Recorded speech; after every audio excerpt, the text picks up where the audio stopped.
I like that you brought that up, because obviously it was there for a long time because he didn't do it for a long time. And there's a lot of people out there, some who may hear this, who may have incredible talent, even not just in music, but in anything. And the hardest part as a human being is to start. Right. Just do that first fucking thing and just being like, I don't care if it's terrible or great, just do it and then build on it. That pressure, though, to get there, did that ever freak you the fuck out? Yeah, all the time.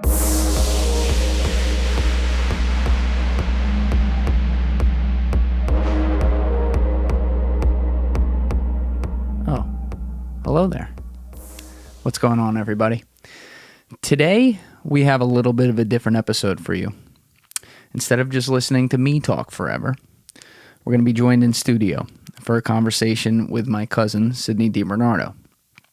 Sydney is basically like my pseudo sister. Grew up with her, same town, whole nine. And she is a fucking brilliant singer and musician. And for 22 years, the one thing she wouldn't do was write music. Begged her for a long time. I knew she had the talent for it. Tried to work with her and get her to do it. And eventually, you know, it's kind of up to somebody if they're going to do it or not to decide for themselves. And boy, she fucking did, man. She started writing a few months ago now. And what's come out so far is amazing. I'm looking forward to people getting a chance to hear what she's been creating. But if you've listened at all, you know, obviously I'm a big music junkie. Love this stuff, and I think creativity of any kind is a pretty amazing thing, and I'm pretty fucking into it. But today we just sat down, talked about her background with music, how she views the creative process, how she got herself going, writing, among many other topics. And to close, she's going to perform the first song she ever wrote for us. And I'd highly suggest you listen because it's awesome. So you know what it is. I'm Julian Dorey. This is TRENDIFIER. Let's go! This is one of the great questions in physics. Where are the aliens? The shit's chess. It ain't checkers. You feel me? PR people understand this, but they can never execute it. If you don't like what is being said, change the conversation. But the one song, my shell, where you left me tangled up in these sheets. That one, I was like, wow. I went and listened to that song, and it's so the whole song is like one speed. Yeah. It's like she just kind of woke up and was like, all right, I'm feeling a couple lyrics. Let's fuck around and do something magic, right? Yeah. And what else are you liking right now? The Juice WRLD album. I really love a couple songs off of there. I'm going to be honest. I gave Taylor Swift's Folklore, like I really went into it with an open mind. I'm not typically a Taylor Swift, like a Swiftie, like a big fan. But I was like, I like, you know, the more chill style music. And I went into it with an open mind. And something about it, I just don't like it. Yeah. I don't know. Like, I think when I'm in that mindset to listen to that kind of music, I want to hear a voice like Hozier or like City and Color or like a more... What do you mean that kind of music? Like chill, more singer-songwriter, like folky influences, that kind of stuff. Like when I'm in that kind of mood, I want to listen to someone with a voice that like has that and that's their main focus. When I think of when I hear Taylor's voice on these songs, it sounds like Taylor Swift. It doesn't sound like the like singer-songwriter folk thing that I think she was trying to go for, which I guess it is classified as that kind of music, but for me, I just hear that it's Taylor Swift. So you're saying you almost, without knowing exactly what the lyrics are going to be, obviously, you can almost guess what the vibe of the songs are going to be ahead of time, and you don't like that? Not even, no. Well, first of all, she kind of made it known that this album was going to be different, and the cover is like in the woods and stuff, so you could kind of get a gist of what it was going to be. But when I heard it and like tried to listen to a few of the songs, I just couldn't get into that mindset because I was in Taylor Swift mode because her voice is just so, it's obviously so distinct and like, I don't know. It just wasn't my vibe. I don't know. Now, did you really go in with an open mind? Yes. No, I really did. I was like, oh my gosh, this is so different. I love this kind of music. Open mind.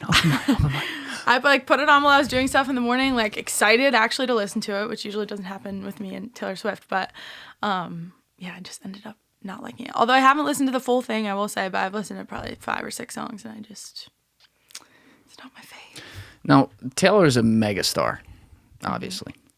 And even more so than, the Chelsea Cutlers of the world, like you were talking about earlier. Every time she comes out with music, the expectation is Billboard Top 10. Mm-hmm. So when they're, and I don't know because I'm not in there, but when they're creating this music, that's the pressure. I mean, I did hear from somebody who I think would know that they're putting $50 million behind every album she puts out, just in marketing. So the machine of her brand and her name is going to help already, and she feels like she's got to create that basic verse, chorus, final chorus, done pop song that's going to hit and is going to be bopped at all the parties and, by all your basic teenage girls. I mean, does that affect how you approach the music and how much respect you have for it because you kind of know that going in? Yeah, obviously I revere her and I think she's uber talented in her songwriting abilities. I think that's what really sets her apart. And the ability. Wait, so you like her songwriting? I like her songwriting. I'm not like a big. I will usually not play her songs voluntarily, but if they come on and they're big hits, obviously I know them. And I admire her songwriting from the beginning and on, and how she's been so versatile and everything. But I don't know. It's not always my cup of tea. Interesting. Her style. What do you like about her songwriting? I like that it's honest, and I like that she tells a story. She obviously started in kind of a country background, and I'm a big country music fan because of the storytelling that's. How does this happen, by the way? How did like all these girls from New Jersey are like, I'm the biggest country music fan ever. Oh my gosh. It's like, what happened in your childhood? Like, it's fucking New Jersey. Well, first of all, I'm from South Jersey, so I'm right next to farmland. Oh, God. But I actually got that question a ton when I was at school in Kansas. They're like, do you even listen to country music in New Jersey? I'm like, yeah, it's huge. Bitch, please. I don't know why. Maybe the concerts were so fun. You know what? No, that's a good point. It's a good beach vibe, I think. It's I obviously associated with summer and like good vibes, having a beer on the beach. And who doesn't like that? What about like a little bit of Rolling Stones or Led Zeppelin on the beach? Not your speed? Not my speed. I wouldn't put it on. I didn't think so. You know what? I go all over the place on the beach. I could see bumping the classic rock, a little Bob Marley, anything that's today too, just because it's relevant. But no, I buy that. I mean, country's got a very. I was talking about it in another episode I just shot with Adam, but country's got a very dancing in the barn kind of vibe. I mean, not to oversimplify it, but it's also. I got a lot of respect for it. I definitely listen to more than I used to, but it's come a long way from the days where I feel like when I was growing up, it was very often you knew what the song was going to be. It was going to be about like dancing, drinking, or whatever. It was always going to be the same thing, and now it's got more range to it, and people forget. To your point, that's where Taylor came from. Mm-hmm. Yeah, I also think country music is kind of America's roots, and I think no matter where you're from in America, I think everyone can connect with that and the hometown feeling and small town. I don't know, something about it. Yeah, I'm sure there's pockets that don't listen to country music because they can't relate. I don't know, maybe. Hey, I don't even think I heard or kept a country song on for more than 30 seconds till I went to college, and I was kind of forced to listen to some of it. But definitely. Yeah, why? I mean, I had such a weird journey in music growing up. I remember. No, this is what you were like growing up. Okay. You only listened to like Tupac and Frank Sinatra no. and Biggie and all that stuff. I'm wearing a Sinatra shirt. I know. Well, it's fitting. No, you would only listen to like the classics and like obviously timeless people. But then I would bring a song to be like, oh my God, did you hear this song? Like it's so good. And you like poo-pooed every single like modern song that I Those would are say my days so where good. It's like, yo, the mainstream, man, the mainstream's where the Exactly. devil is. You Can't live in that box. You didn't want to be in the mainstream, and now look at you. All you listen to is Billboard top. Well, not. I'll give you more credit than that. All Sorry. I That's listen not to. all you listen to at all. But most of the time when you're like when I hear you playing music, it's like hit pop songs. I'm like, how the I don't think you're listening enough. I'm all over the place. Okay. I mean, I really, it's funny just because we shot this episode on this. Literally, Adam was here like 3 days ago and we did this, but it's amazing to me how music is just such a mood. You can shift. Like, I will be sitting here 1 minute and I will want this upbeat, like, music cocaine in my veins. And I'll want something with a producer that is just taking me out of my seat, like Galantis or something like that. And then the next minute I might want Dean Martin. Like, it's so weird. And it's actually a really good point though, because maybe I have more of a feeling with it because I am so all over the board, but I don't know. That's for other people to decide, like, if they can relate to this. But when you play music, you can chemically affect how you are feeling at any given time on any given day.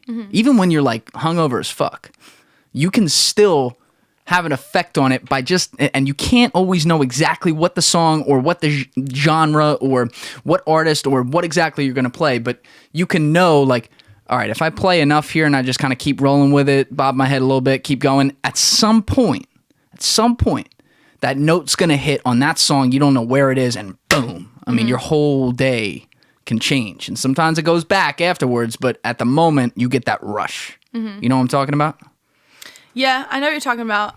While you were saying that, I was kind of remembering something that I've never been good at making playlists, like mood playlists. I feel like that was a big thing in like high school and college, especially you're making like the pregame playlist or you're making like a sad playlist or something. I've never been good at curating those and making those. I'll listen to them, but for some reason, I feel like that's a special skill like that DJs have that like know the feeling and know the mood that they're going for, know exactly the songs that they want to like that emulate that, and like it just pops in their head. I just don't have that. I don't know what it is. No, it's a real talent. Yeah. I mean, I know the guys who do, and it's amazing, and I struggle with that too. I think a lot of people do, but it's funny, and I kind of like this, you know, with machines coming in all over the place in our world. But I would say even the artificial intelligence bots running on these apps, which they're very, very good for certain things, but with the playlists, I find, very hit or miss, you know, that they're not. Point being, the friends you know who have the ability to just hit the fucking playlist, right? Oh, they can run circles around those spots all day. And it's so true because it sets the whole mood. You know, you're in a place with 5, 6, 7 people or 50 people and you play the wrong song. Yeah. Man, that's how the party ends. Yeah. That's how the party ends.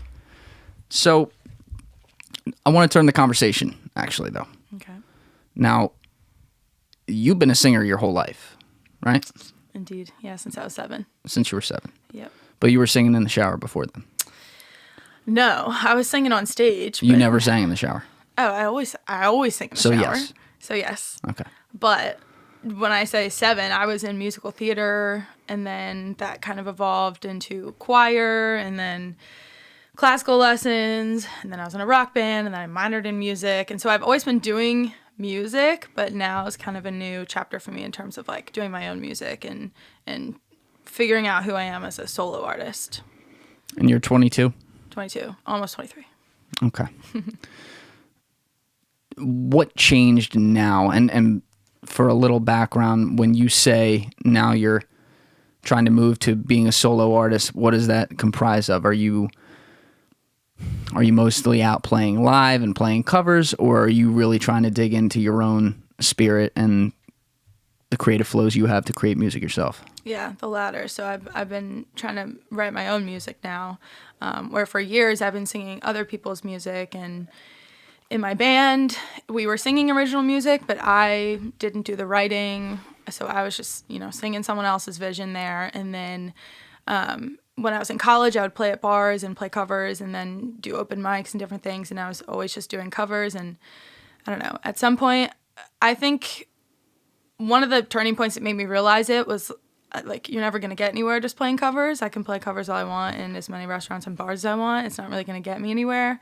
And then in terms of writing and like what really inspired that, I think for so many years I thought that I had to be like a really good piano player, a really good guitar player in order to like know the melodies to play and like really formulate a song that I would I would deem like impressive, or like I wouldn't be like embarrassed of, I guess, like finding the right chords for it and everything.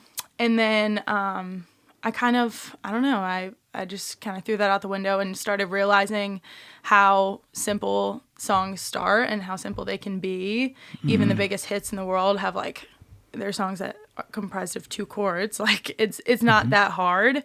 And then in quarantine, honestly, I started picking up the guitar more. I had so much more time on my hands, and I kind of it just kind of happened. I was like playing around on guitar and I found one chord that I had no idea what it was. I just, like played it, and I was like, oh, that sounds okay. And then I played it with a chord that I did know, and it just turned into a progression that I was like, I think this could be a song. And then I just kind of like ran with it for my first song.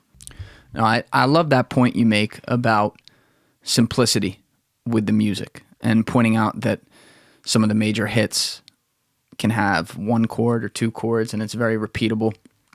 But obviously megastars, many of them, like some of the ones you're thinking of in your head, the Taylor Swifts of the world, they have songwriters, and they write their own songs too, but they have people working with them all the time to create the perfect sound engineered chord progression, etc.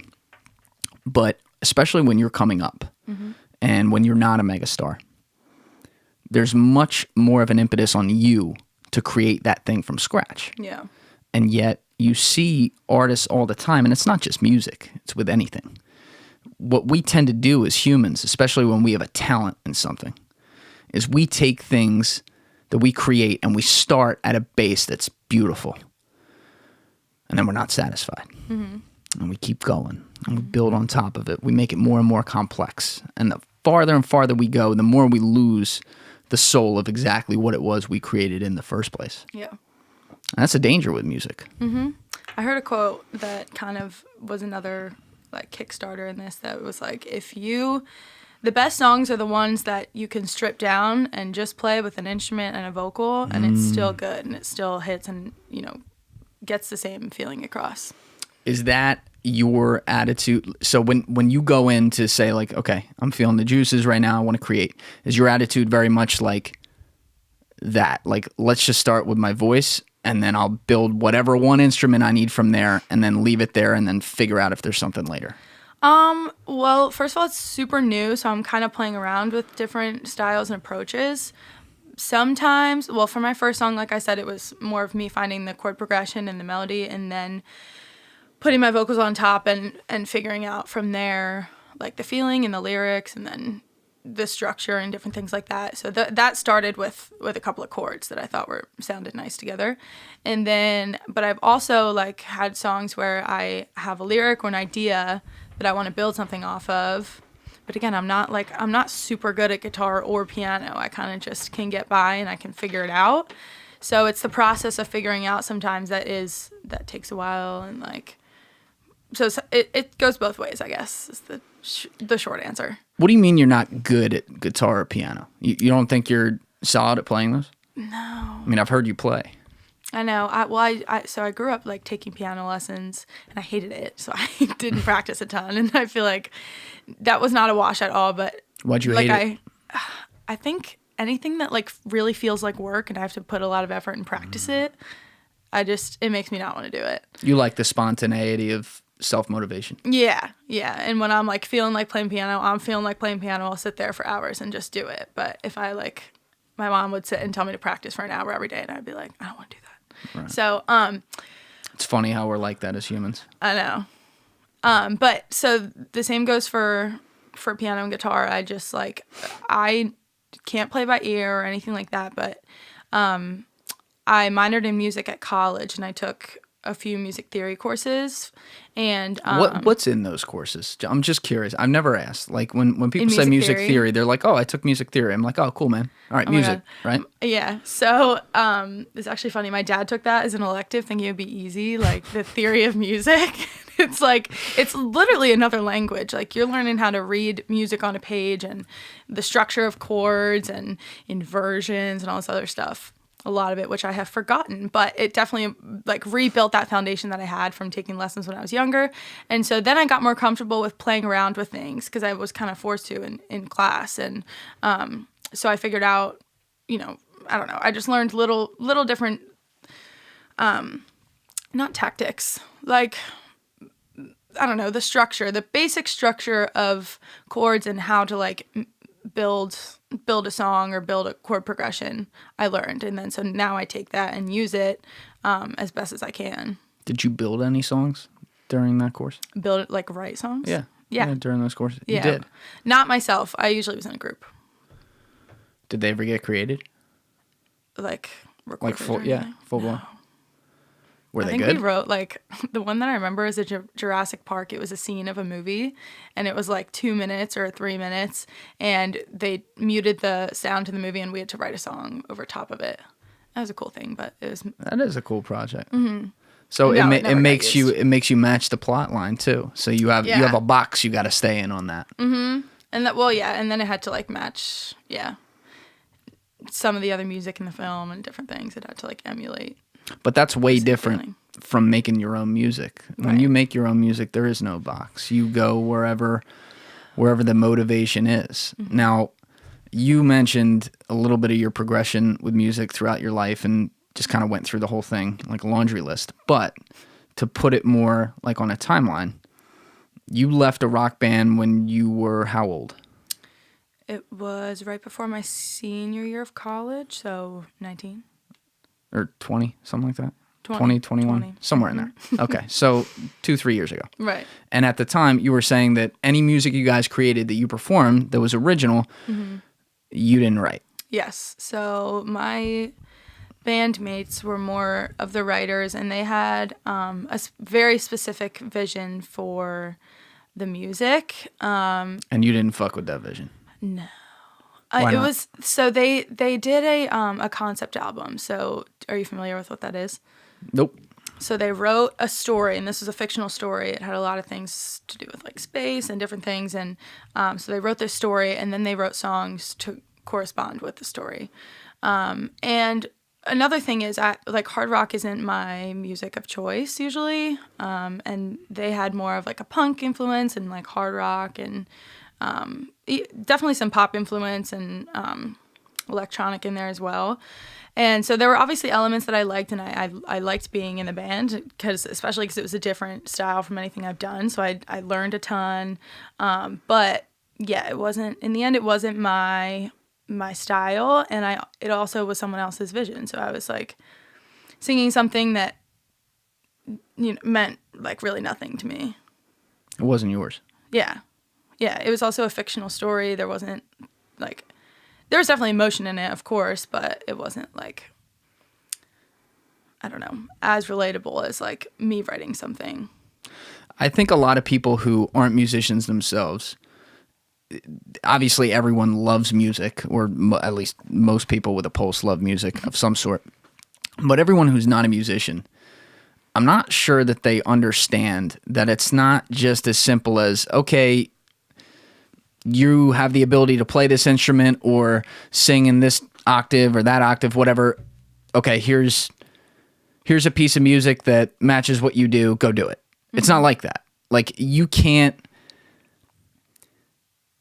go just turn on that spigot whenever you want and make it sound with that emotion and bass and tone that makes you different than other people. So when you were making this music and you did it for, I don't know, 3-4 years, something like that. Yeah. Mm-hmm. Did it get to a point where you realize, you know what? I'm listening to myself sing and it's probably fine, but I don't think it's even very good because my heart's not in it. For sure. In the studio was a little bit different than live performance. I think in live performances, I kind of got lost in like just trying to be the best performer I could rather than, emoting in that way. But yeah, I mean, overall, it was just my heart wasn't in it, and it was evident through my vocals. Did the crowds ever get you into it though? Like just having people there who were Yeah, of clearly like, course. wow, she's great. Yeah. Getting into it. Yeah. I don't know if people, you were at the shows. Could you tell that there was a disconnect between me and the vibe, or did you, I don't know. For one thing, those guys all had talent. Mm-hmm. They were all good. But they didn't have your talent. There was a little disconnect, and that would be fine. Like, people look at No Doubt and they go, well, the band didn't have Gwen's talent. Yeah, duh, right? Yeah. They were still really fucking good. Right. The thing was, with the exception of the one guy who did some vocals with you, everyone was playing an instrument. Mm-hmm. And to your point, it was a very hard rock, punk rock vibe. Mm-hmm. And they drowned you out all the time.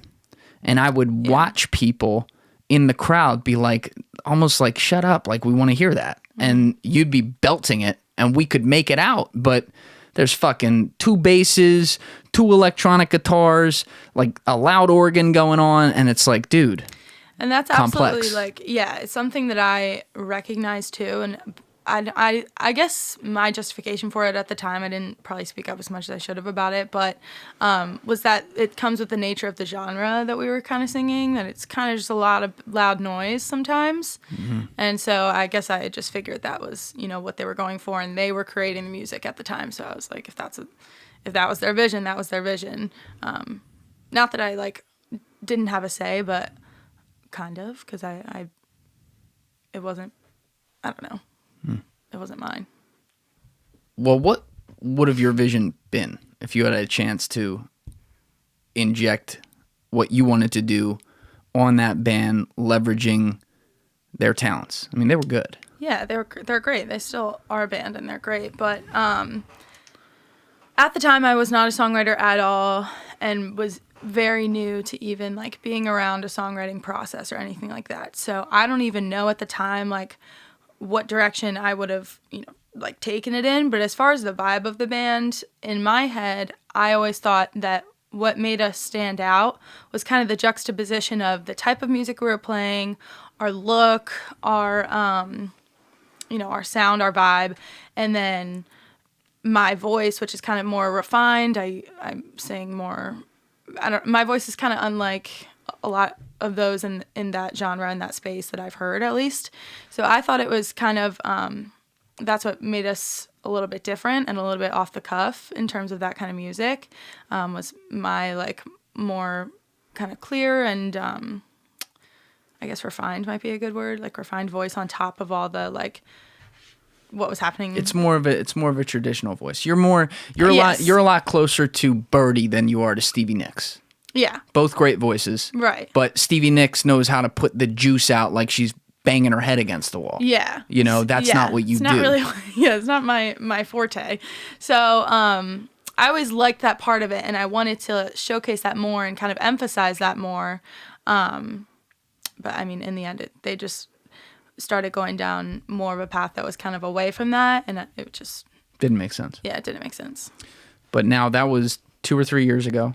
Mm-hmm. And you didn't write music right away, and you didn't write for a couple years, and you mentioned you didn't do it until quarantine. And then even in quarantine, quarantine started mid-fucking March. Jesus Christ. Actually, a long time ago. Yeah. But you didn't really start writing until, I guess, like mid-May. Yeah. Was there like a moment where you said, fuck, man, like, I haven't been doing this. Now I'm not doing it during the most optimal time ever. Like, fuck it, just go. Yeah, I feel like the phases of quarantine, I kind of went through the typical, like, at first I was, like, working from home and had so much time on my hands, and I was, like... Netflix. I was kind of chilling, taking a breather. I literally thought we were going to be in quarantine for a week. I was like, oh, my God, we get to work from home for a week. It's going to be so nice, like, take a little break. Yeah. And obviously it has not progressed into that, but... Yeah, so at first I was kind of like just lounging, taking time to like relax and decompress more than I usually do and just like be more of a homebody than usual and like veg. But then I got to the point where I was like, this is going to be a lot longer than I expected, so I want to do something productive.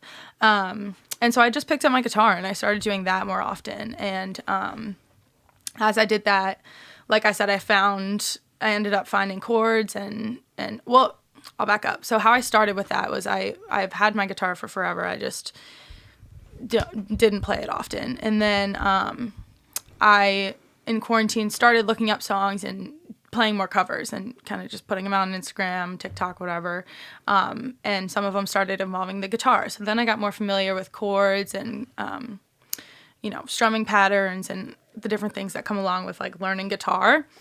And then as I mentioned before, I just kind of stumbled upon a chord progression that I was like, this makes sense. I've never heard anything like this before. Like, I think it could be a good song. And so I have obviously felt the pressure for a little bit of, I want to songwrite, I just don't know where to start. And then once I kind of found that chord progression, I was like, this might be like an opportunity for me to just like try to write a song.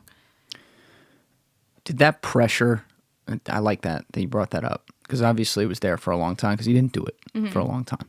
And there's a lot of people out there, some who may hear this, who may have incredible talent, even not just in music, but in anything.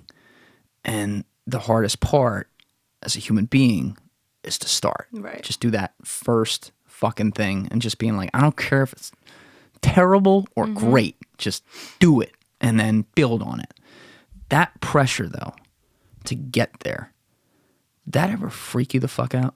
Yeah, all the time. I mean, that's why I didn't start for so long, is because I would think about something like a concept or some lyrics, and I never thought like they were good enough. Or I would think of a chord progression, I'm like, this is so basic, like I'm not going to do something that's, this like stupid in my mind. I was like, why would I even do this? Whatever. So then I think once I was kind of building my confidence with guitar, and I was playing with those chords, trying to figure out where to go from there, I just kind of took the pressure off myself and said, if I want to start, it's going to be bad.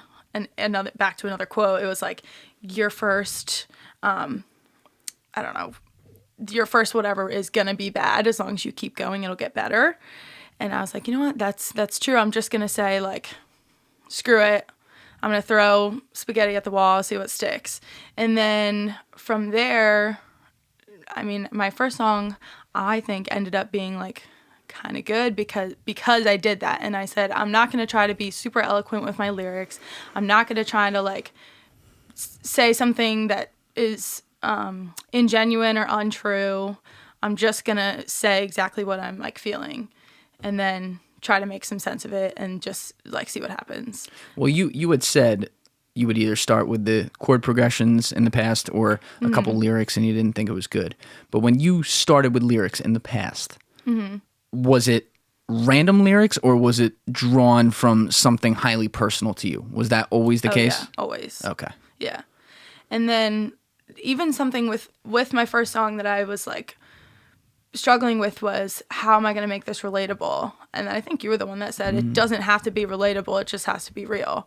And then I was like, okay. And then because obviously real is relatable, right? Exactly. And emotion, that's the whole point of music, is to relate in human emotion. And so if I can tell my side, which is obviously very specific to me, and it's not everyone is going to go through that, the emotions are still there and the emotions are still the same, and everyone feels emotion. So yeah, I always bring up the song, and it's an extreme example, but Dance with the Devil by Immortal Technique, which is this 6-7 minute ballad. It just made me think of that with that answer you gave, because there's a song, if people haven't heard that, it's intense. I mean, it's I haven't heard it. It almost makes me sick to discuss what it's about, but the short end of it is it's about a kid who feels a lot of pressure. His mom loves him, but he's constantly getting in trouble, and he gets older. He feels the pressure. It gets to him. He turns to crime,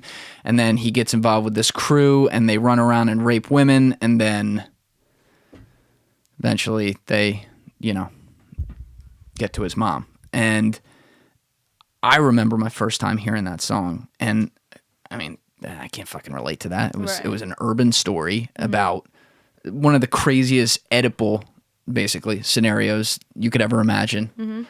But it has an effect on you. And even though you couldn't do it, and then a less serious example, obviously, like Mona Lisa, another rap song by Lil Wayne about robbing people and shit. Like, we can't relate to that. We don't do that.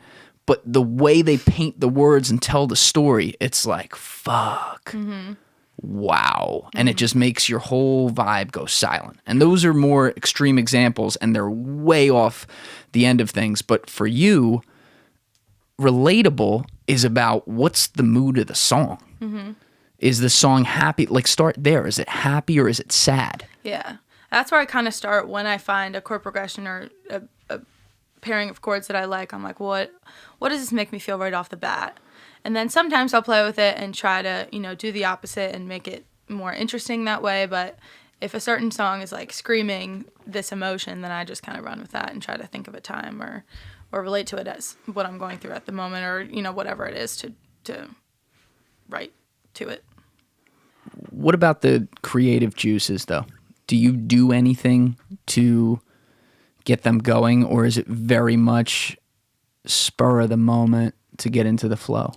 It's usually spur of the moment. I've found, again, I'm very new at this, but I have found so far that when I sit down and I'm like, okay, at 9 o'clock, I'm going to sit down at the piano. I'm going to try to finish this one concept or idea that I've been thinking about.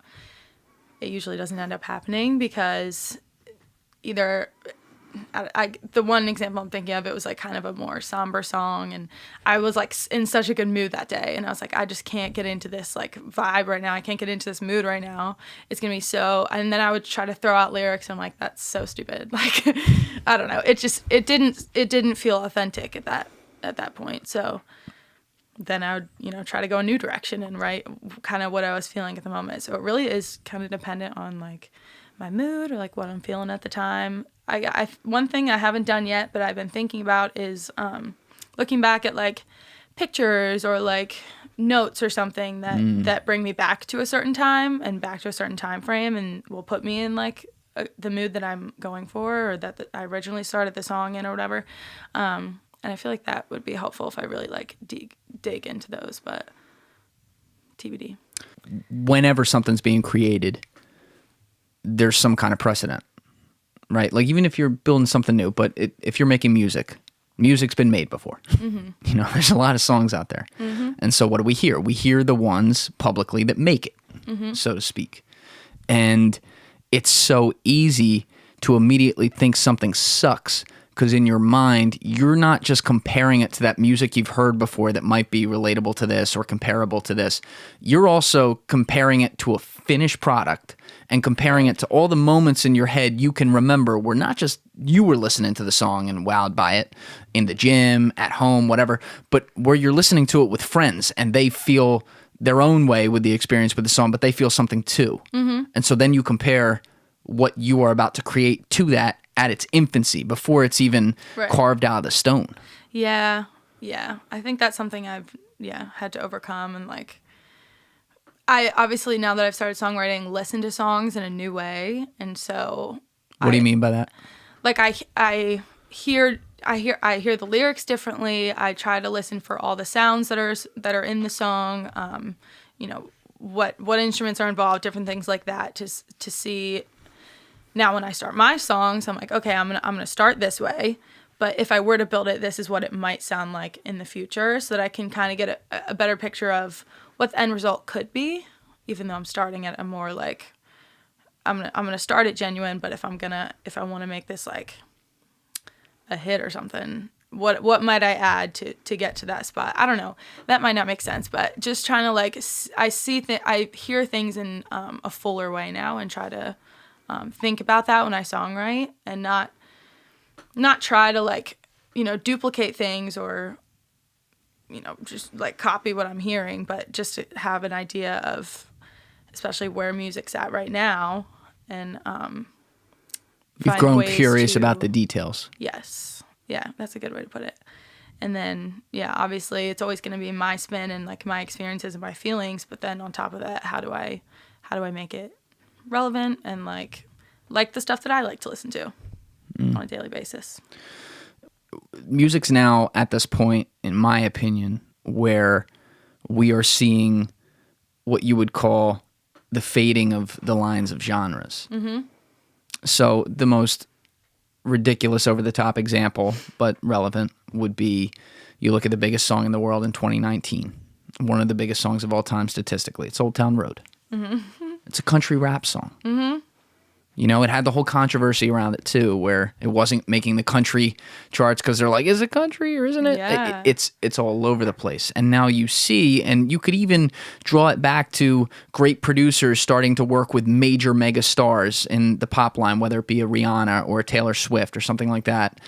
you could draw back to there and say, like, at some point, musicians who came up doing a certain type of music, or what we think was a certain type of music, began to experiment saying, hey, I really fuck with that sound over there, or hey, I really love that sound over there. Let me try it. And for you, do you ever feel like, I mean, you were in a punk rock band. I mean, that was way off the map for you, and that wasn't exactly your speed. But do you ever feel like, okay, I just made a song that's a piano and kind of a traditional melodic voice. Fuck, I'd like to make a trap song. That's a ridiculous example, but do you ever get that spaghetti against the wall, to use your words, in your mind about music? Yeah. I mean, again, I'm still in the very early stages, but I love all kinds of different music. I love country music. I don't know if I would ever go full country, but maybe like a Taylor Swift kind of country I would like use as a genre that I would feel that I would fit into a little bit. Or I don't know, like a Chelsea Cutler, but I also love rap music. I probably will never do rap music, but I would love to like dabble in different Once upon a time, genres. you sang a pretty fucking good hook for what should be a rap song, though. Oh yeah, but that wasn't me rapping. Oh yeah. That wasn't me rapping. But that was yeah. born for someone to drop bars in 3 verses. And that would be awesome and so fun. Like I love all different kinds of music, so if I can dip my toes in different stuff, I would love that. Well, with this song in particularly that you just put together, and you're working on 2 others, and I love seeing this. I mean, from afar, I've always wanted to see you write music. I'm a writer myself, not a music writer, but I've always seen that same sort of creativity in you. But it's such a personal process, and as much as I would want to see you do it or encourage you to do it, it's something you got to bring out of yourself. And you did that. It was kind of one of those things, going back to piano lessons, where mom was like, do your lesson, do your lesson. You were like, write music, write music. I'm like, write music. Listen, it's not that easy. I know. I but just can't do it one day. Do you notice something, though? What? I shut the fuck up. I know you did. I didn't even text you about the word music for about not quite a year, but almost a year. Yeah, I know. I would look at the watch. I stopped looking at your TikTok that I set up for you. I was like, she gonna do it or she ain't. And then you sent me the first verse and bass chord progression of the chorus of that song, and I got to tell you, I will never forget opening that up, because it was like 11 o'clock at night on a Friday night. I was sitting here outlining an episode, tired as fuck, had my phone on Do Not Disturb, happened to look at it. I was like, oh, fuck, am I really going to open this? Do I need to deal with this? And at 3:30 a.m., I was still fucking pacing this room, listening to it on volume 60, just bumping it around the whole house like, oh my God, it happened. Because it wasn't just lyrics. I mean, we'd always wanted to, I knew you could write lyrics. I mean, I'd seen you write the lyrics the one time and they were fucking unreal. And I knew you had it in you, but also adding the bottom of it, adding the guitar and putting this beautiful melodic level to a song that was so fucking raw. I was like, wow. Well, thanks. At first I was like, he's my cousin. He has to say this. No. But then, yeah, I mean, I'll tell you if you suck. I want people to tell me when I suck. But it was one of those situations you were like, do it. And I finally did it. And I was like, all right, here you go. And so I figured you were going to be happy with whatever. No. But I almost like, I was like, oh God. After a while, you still kept with it. And I was like, oh, maybe he's like really. I figured seeing you were something sending here. me something you had done in like 10 minutes, saying like, I finally did something, like participation trophy, turn in the homework like 10 days kind late. of. I think in that thing, I only had like a verse and a chorus, right? But the entire first verse was done and the lyrics like made my heart stop. Oh. And the way, like, we never touched the verses and how to do those. You had the verse progression, including the music below it, completely done. That never got touched. But what happened next, and I think that this is interesting, is you got right on it. I didn't expect that. I kind of expected you to be pull back again and be like, oh, I don't know, like that whole thing you were talking about earlier, like, oh, it might suck, I don't know. But you came over here 2 nights later, and we sat in here for 10 hours almost, and just went line by line, bar by bar, discussing the song. We have a lot of it on camera, which I think that's some really compelling documentary content on how the song came together. But when it was all said and done, you put together a 4-minute and 20-second just beautiful melody, and every lyric in there, every single word came from you. I think I said that to you at one point when you were like, I think you had just placement lyrics in something. Oh, those were bullshit lyrics. I know, I was not serious. And you said that up front, and that's like fine. But from that point, I was like, I think I need to do the lyrics at least like 95%, just because you did 100. It will feel more real. I know, but I'm saying like in the future or whatever, like it's gonna feel more genuine because it's coming from my experience. Like you could know all about, whatever the song's about, but I feel like the feelings, because I was the one that went through it, are obviously going to be more genuine coming from me versus from somebody else. Does that make sense? Well, totally, by the way. But I want to touch on what you just said, the feelings of the song. What was going on, and you don't have to go into stuff you don't want to go into, but whatever you can or are comfortable talking about, what was going on that spurred this and brought out the rawness that created the song? Specifically, like, I Wish Yesterday Was a Dream, the opening line of the song, it was either that day or like that weekend that like an event happened in my life that kind of culminated from a lot of different things that have been happening. And the feeling was like so strong. So that's where I started, right? So that's the opening line, I Wish Yesterday Was a Dream. And then what that yesterday that I'm talking about, that day, meant was a lot of different things for me. And so, I mean, I think that a lot of the themes in the song are like sadness and sorrow over like losing someone or losing a relationship or something. And then there's also a feeling of like relief and like triumph. Like for me, it was because that relationship was pretty toxic in my life. So once I finally realized that I don't have to deal with that, and I can, create that boundary and say I don't like deserve to deal with this, and I don't have to put up with it. That was like the lyric about feeling free. I mean, so it's kind of a range of things, and it's from a lot of different experiences and emotions throughout like years of my life. But that was one moment where like that day happened, and then from that day I kind of started to say, you know what, I don't have to deal with this, and I'm gonna make that decision for myself. And so the song is kind of like born out of that decision and what led up to that. When you came here to work on it was like a day later. It was 1 or 2 days later. Like right away we did it. Yeah. Like, and we went in that weekend and basically finished the song. But when you came to do it, you walked in here and you were still very upset. I mean, you were like even like short with me, just very, very clearly like a lot of shit going on in your life. And I was like, wow, okay, I understand where this song's coming from. Mm-hmm.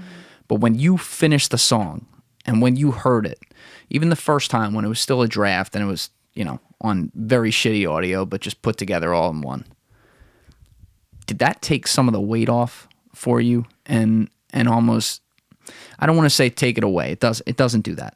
But was it therapeutic in a way that you were like, wow, okay, I just rose above that a little bit and something came of it and there's good that came out of this situation? Yeah, I think it's that, and also from that decision I made to like, just move on from that and like choose for myself to be a happier version of myself.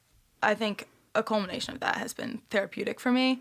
But I'm happy that the song happened because now I kind of have it as a little mini story and a little like mini piece of my life. And what I feel like happened a couple months ago, like I think that'll be a big life event for me. And so I'm happy that I have the song and that I kind of packaged up in a little bow of that experience, and like it's a good little like reminder, and then therapeutic to like get over it and move on to a new chapter. Yeah. Well, you've also, I don't know, hit it 4 or 5 different times here, but right before that answer, you were talking about the personalness. It's not a word, but you understand what I mean. how personal lyrics are and how it's important to you that it's coming from here and it's coming from you specifically. You know, we've always talked about how Tom has always preached self-contained artists. That's what he worked with his whole career, right? And he worked with all these amazing, amazing, amazing game-changing people. But for you, could you ever see yourself living in both worlds where you're writing a lot of music, but also having music that may make sense and is relevant to you written with other great writers? 100%, yeah. Sure. I think one song actually by Len and Stella, what's it called? I'm so bad with song names, but there's one song, and in the music video it's like her sitting in a field. It's about her. Oh yeah. What is that What's song that called? song? I'm gonna look it up really quick. It's That's an amazing song. It's like, It's the one with all the pictures from her whole childhood. and now she like playing had out. to grow up fast and things like Yes. that. What the heck is it called? And that's such a, you want to talk about a simple song. Yeah, Older Than I Am. Older Than I Am. Yeah, That's a song that like I relate to in a lot of ways, and I'm like, I would have loved to sing that song and perform that song, even though someone else wrote it, and I know someone else wrote it with her too. Hearing that song, it prompts me to look into who wrote it, because I was like, this is such an awesome song. Like, I relate to it so much, whatever. I wonder if she wrote it. And so I looked it up, and it was her, and I want to say her name's Emily, the songwriter. It just kind of put the idea into my head that, oh yeah, like songwriters exist, like, Yeah. and they're great. And there's so many songs like that I relate to, and I'm like, almost every lyric could fit my life perfectly. But I guess I've just never firsthand experienced someone writing a song for me, and like, you know. There's a huge difference, and I don't want to take a shot at Drake here, because I have a ton of respect for Drake, and he's incredibly talented, and he puts out hits like crazy. But Drake makes a lot of jams. He makes a lot of songs that are about, you know, particular normal type themes that were put together probably with some input from him, but by a team of writers that he has around him all the time, and he's putting them out all the time. Guy's a workhorse. There's a huge difference between that, though, and putting out a song that has depth to it. And this is where, when you're working with writers, you can run into problems if it's not a personal relationship. Yeah. Like when you see, with Adam and I were also talking about Post Malone, and I don't think we talked about this on the episode, but we were going through beforehand about like his process. He bought a fucking house in Utah, got away from it, built his own studio in there. And for Hollywood's Bleeding, I mean, they recorded 55 songs. And he's got 5-6 writers, and they're in there the entire time with him, studying his vibe and talking through life and talking through things to make it personal. So when it comes out, yes, of course, he has a heavy hand in the writing. But the guys who are writing with him, they get Know him. him in and out, yeah. Yeah. Yeah, I was thinking about that because I tried my hand at therapy in like high school, and at that time, something I learned about myself is that I had trouble talking about the like deep things that I was going through, and I couldn't seem to make out in words like how I was feeling. Eventually it like happened, but that was at first like a big problem. And so I've always thought like, if I had a therapist that was a songwriter and I could just tell her everything, and then they like come out with these songs that are, you know, so personal to me, but say it in a better way that I sometimes can, or say things that I've been feeling but didn't know how to say, like that would be perfect. I don't know if that happens. Well, I'll just be my own music is therapist, I don't therapy. know. Yeah. It's funny you say that. It totally is therapy. I mean, you think about it, so many musicians come from these tortured backgrounds. But no, seriously. I wasn't tortured. I know, Yes. but I'm making an overall point. That's Right. why you see some tragedy with musicians, because their writing and their performing is a getaway. You know, and even for people who aren't in a tragic situation, right? Yeah. And there's a lot, most aren't, right? You get what I mean, though.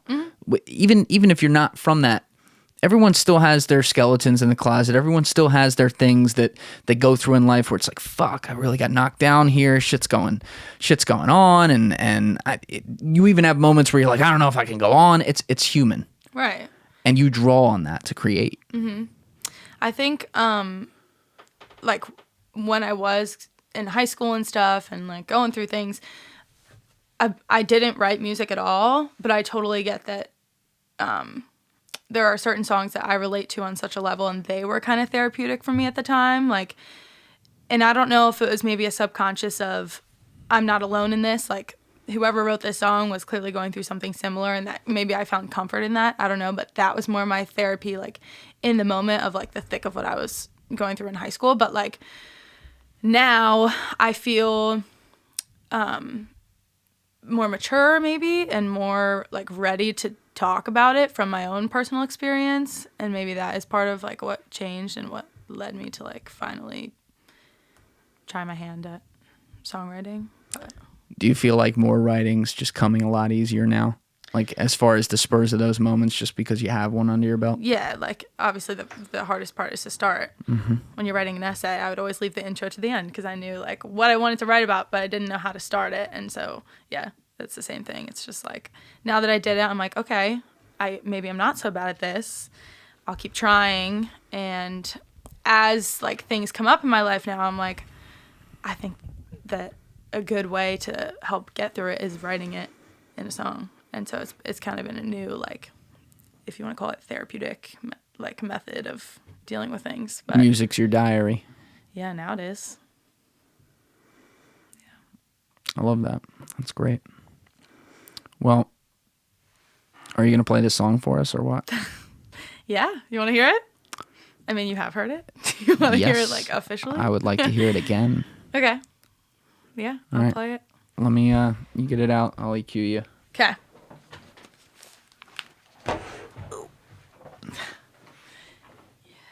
Am I supposed to put the earphones back on? Oh, shit.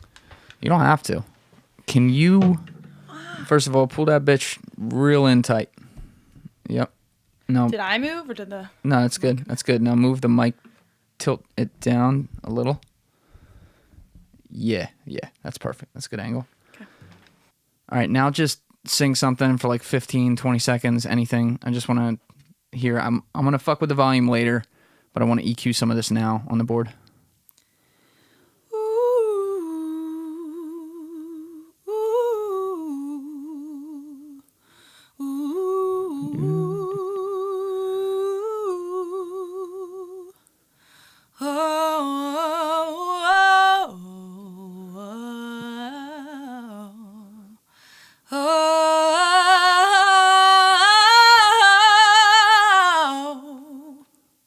Bravo. Okay. I like that. Okay. You ready? I think so. What's the name of the song? Last time. It's a beautiful name. Thanks. I wonder who thought of it. Yeah.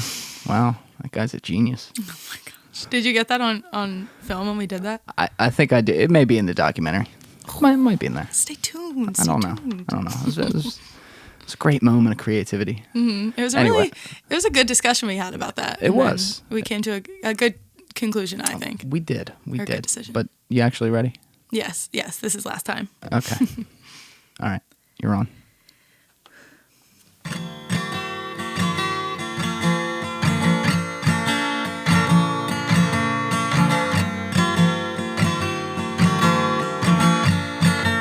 I wish yesterday was a dream.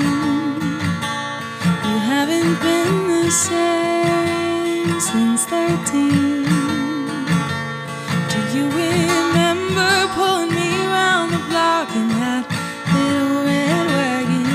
Do you remember telling me to look up whenever my feet were dragging? Now I'm grown and I know that you'll never feel like home if you keep playing cheap with my soul.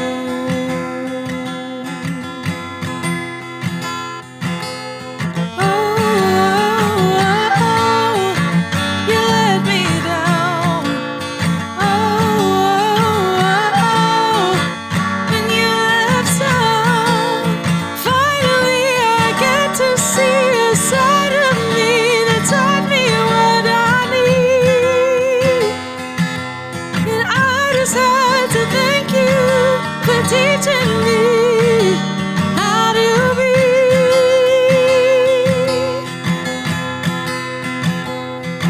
be free.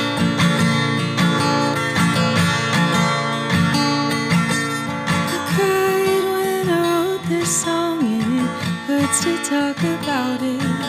All my life I thought you'd be here, never thought to doubt it. You and me, we were a team, but you let this come in between for the last time. 'Cause now I'm grown, and I know that you'll never feel like home if you keep playing cheap with my soul.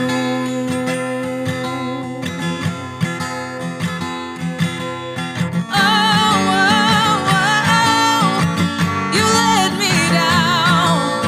Oh, oh, oh, when you left town. Finally I get to see a side of me that taught me what I need.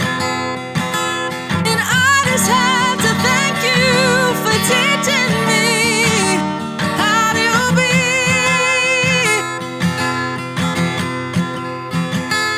To be free.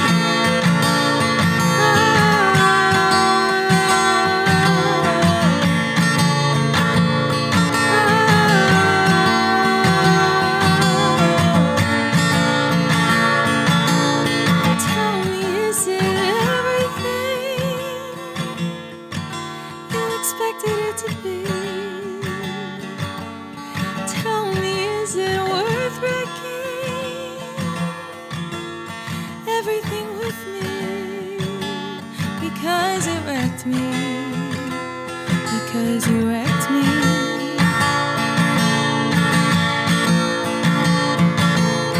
Oh, oh, oh, oh, you let me down. Oh, oh, oh, when you left town.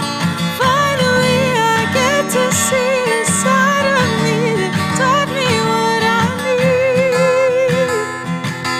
And I just have to thank you for teaching me how to be.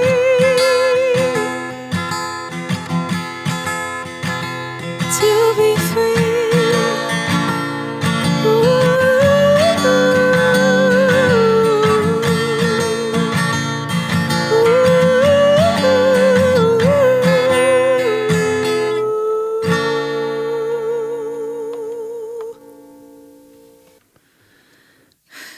Sydney DiBernardo, Last Time. That's how you make a fucking song. Thanks. Thanks for listening, everybody.